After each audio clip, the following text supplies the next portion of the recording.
Salam mehmanlar. Men Kuvat Kapur. Aboriyans daliýanyz Berkarar Suwda Dinjaş Merkezi. Berkarar Suwda Dinjaş Merkezini megeren bilmeýän ýok bolsa gerek. Baram bolsa olar bilip bilmeýändir ýani. Sowga saýlamaly. Näme üçin?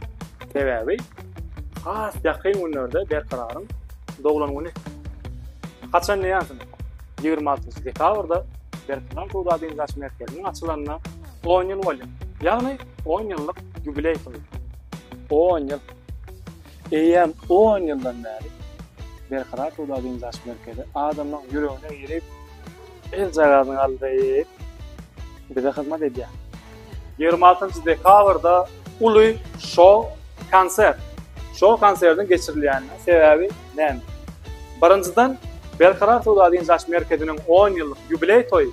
İkinciden Berkarar Radio biz zehinden gözlänat bäsleşigi yglan edýär.